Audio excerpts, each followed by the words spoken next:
Good afternoon mga ka-DI. For today's video guys ay may gagawin tayo mga ka-DI about to sa ating mga motor guys. At ito ay Magic Wax, pampakintab sa ating mga motor guys. Umorder ako to sa online at titingnan natin ngayon kung ito ba yung legit. At nandito naman yung kabuuan ng mixture niya at mga ingredients niya guys. So ipapakita ko sa inyo kung ano itong mga to. At narito siya guys. One eternity later. So ito mga kadiyayo. Ito yung ano niya. Pangalan Magic Wax. So ito yung instruction niya. 5 liters o 4.5 liters to 5 liters na tubig ang kailangan ihalo guys. Yan. Sabi dito sa step 1 na maganda ng 4.5 litro na purified water. So yun yung ano niya. Tapos nandito yung mga ingredient niya guys. Ito yung step 1. Parang food coloring siya guys. Tapos yung step 2, ito yung parang gatas. Ito yung ihalo ata pangalawa pagkatapos dun sa ano. Ito naman na yung step 3. Parang makhang gatas pa din. Tapos ito naman yung step 4. So ito lang yung 4. Tapos guys, may kasama siyang mga, sa pag-order ko may kasama siyang mga buti. Yan o. Kung hindi ako nagkakamali, mga 35 piraso tong buti na to. Tapos ito yung mga takip niya. Yan. Mga takip niya guys doon sa buti. So may patarpaulin pa siya guys. O hindi naman yun yung pandikit dito. Pero pandikit dito sa bote ito, pero customize ng kung ano yung gusto mong ipangalan. So ito binigyan ako nila. So yun yung binigay ko sa kanila na pangalan ko, Arnel Electric DIY Artbong, dahil yun yung sa YouTube ko. Kulang nga yan ng TV, walang TV. Arnel Electric DIY Artbong lang na nakalagay. So okay na yan. So kailangan daw ay may sarili akong pangalan doon sa ano. Pero ito talaga yung pangalan niya is Magic Wax. Ito yung mga sticker na idikit doon dito sa bote guys. So umpisahan na natin guys. Tune in lang kayo mga ka-DI. One eternity later. So nandito tayo mga ka-DI. Naghanda na ako ng tubig. Dito na lang ako naghalo sa calderin guys. Ito ay 3 litro 1.5. Yan. So 1.5. 3 bote na tubig. Ano to guys, yung ano talaga, purified water guys. So, ang una daw natin ilalagay mga ka-DI ay ito. So bubuksan natin guys. Parang walang laman. Parang coloring lang siya mga ka-DI. Parang konti lang o halos walang laman. So kukuha lang ako ng pang ano nito guys at panghalo. Wala pala akong panghalo. So antabayanan niyo mga ka-DI.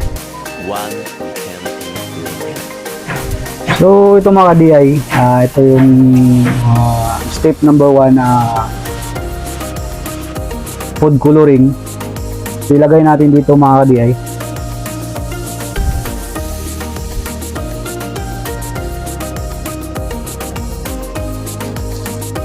Halos naman parang walang laman eh. So ipapagpag lang natin. Yun, nagiba na yung kulay niya, parang nagdilaw siya mga ka-DI.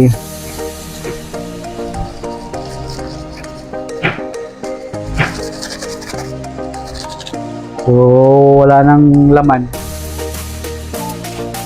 So haluin lang natin mga ka-DI. Yung kasi yung sinasabi niya, ang pagkasabi dito,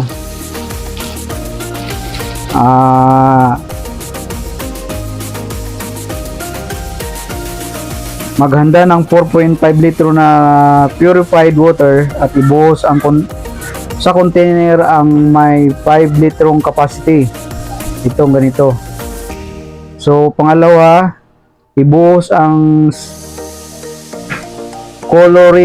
colorant at haluin ng 30 seconds.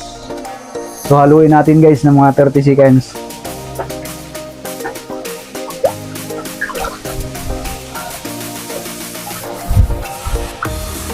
So lagpas natin ng 30 seconds. So isunod natin yung yung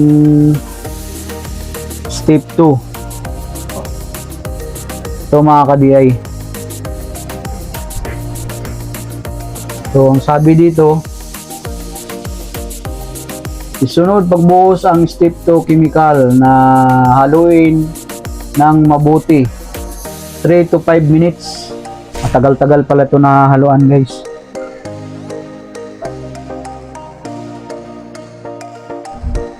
Yan.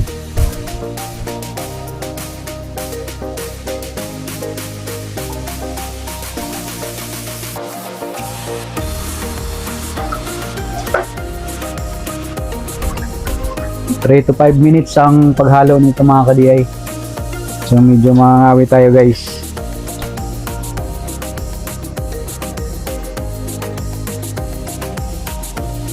Medyo mabango siya guys, parang downy.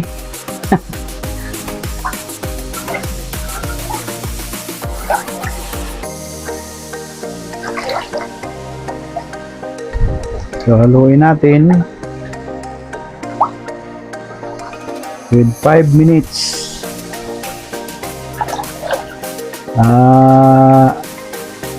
Parang ano na siya guys, yung may yung ginger na dilaw na luya ang kulay.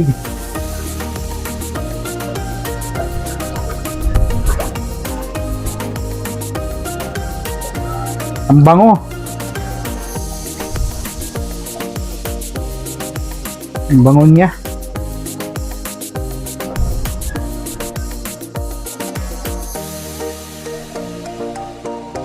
So, yung video ko, tinitingnan ko kung anong ilang minuto yan is kaumpisa natin ng 2 minutes. So, 2 minutes pa ngayon. So, may mga 3 minutes pa guys.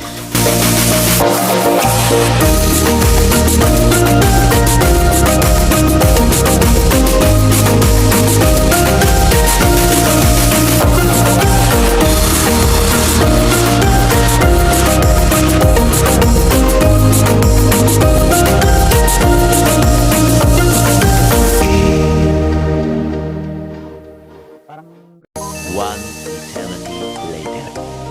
So, dito na tayo mga ka-DI sa step 3. Yan. May nakalagay naman step 3 siya guys. Ihalo din natin to dito. Nahalo naman din to. Lagpas ka ng 5 minuto sa paghalo ko to mga ka-DI. So, ilagay na natin tong step 3. Para din siyang gatas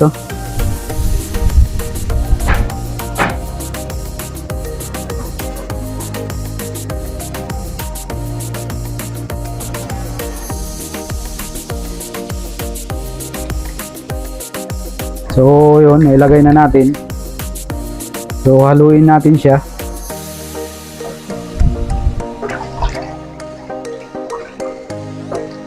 So, parang nag-light yellow na siya guys. Parang lapit na pumuti.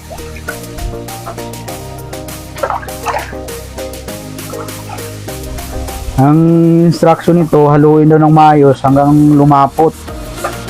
Lalapot daw to.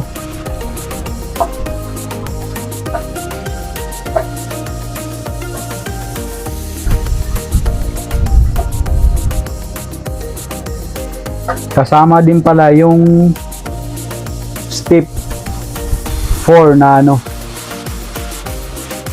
Sabay pala sila.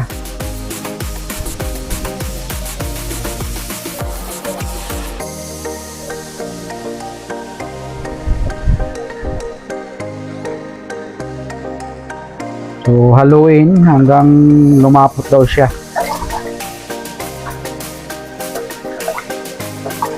Ayun nga, parang lumalapot niya sa guys, oh. Parang ano na siya. Yan, oh. Parang lugaw. Oh, lah, bilis naman lumapot.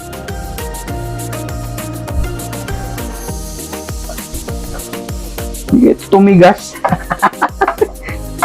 Parang gelatin na guys, oh. Oh. Ganun lang kabilis yan lumapot, oh. Nilagay ko yung pang-apat na chemical, naging ano na siya guys.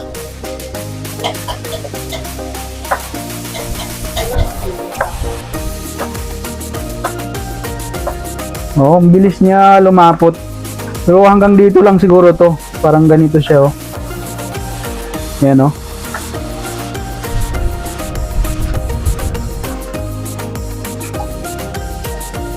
So, parang tunay nga siguro talaga to.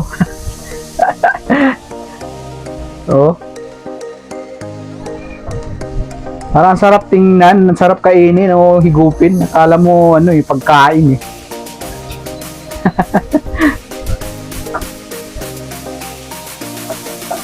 So, ito yung ano guys na ilagay na siya sa mga bote. So, kailangan pala ito i-imbodo.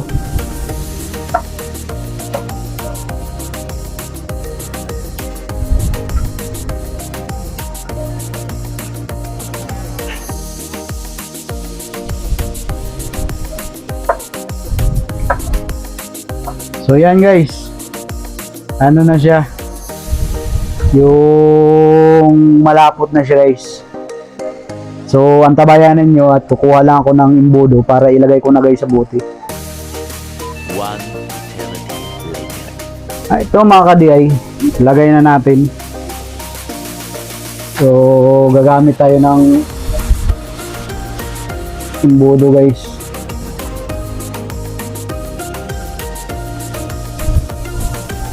Yan. Parang ano siya guys eh. Talagang ang lapot niya.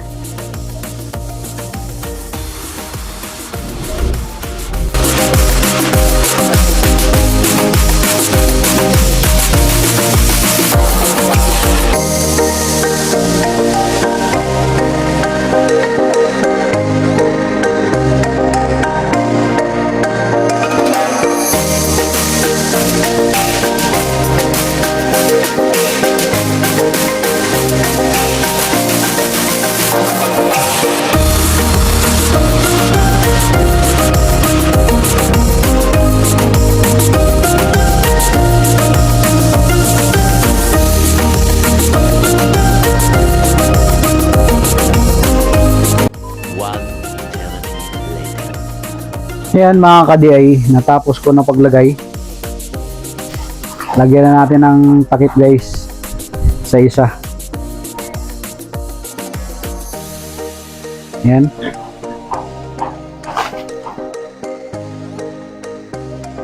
Kailangan lagyan ng takip baka matapon eh.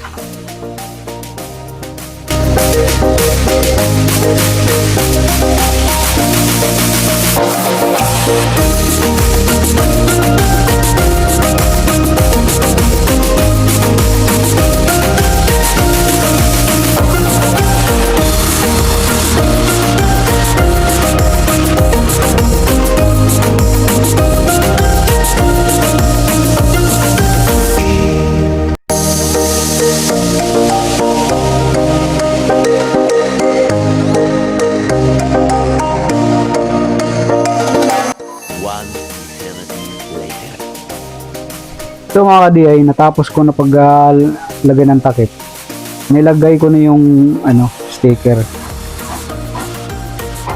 Yan may pangalan ko guys. Pero ang talaga nito, distributor is itong Magic Wax Amazing Shine and Protection with Carnauba. 150 ml to guys. So nilagay ko na tong sticker guys.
One eternity later. Yun mga ka-DI, natapos ko na. Tingnan mo yung leveling niya guys. Ang ganda din naman siya tingnan. Pero mamaya titistingan ko talaga ito sa motor ko para malalaman ko guys. At nakikita naman ninyo yung leveling niya. Yan. Ay nandyan yung channel ko sa YouTube guys. Yan. Kulang nga lang dahil ang nakalagay lang dito Army Electric DIY, tapos Art Boom, wala yung TV guys, hindi na ilagay. Pero okay, so yun naman nilagay lang nila. Pero ito talaga yung tinatawag na Magic Wax. Yan siya guys, Amazingly Shine and Protection. 150 ml lang guys. So sa halagang 60 pesos guys. Yan. So hanggang dito lang yung video ko guys. Ginawa natin na DIY na pang pakintab ng ating mga motor guys. Salamat sa panonood ng aking video. At sa aking mga subscriber, thank you. At sa mga nanonood pa natin ng aking video guys. At sa hindi pa nakapag-subscribe, subscribe na kayo guys. And don't forget to hit the notification bell para updated kayo sa aking mga video mga ka-DI. So hanggang dito lang guys. God bless. Salamat sa panonood. And don't forget to share sa aking mga video guys. Salamat.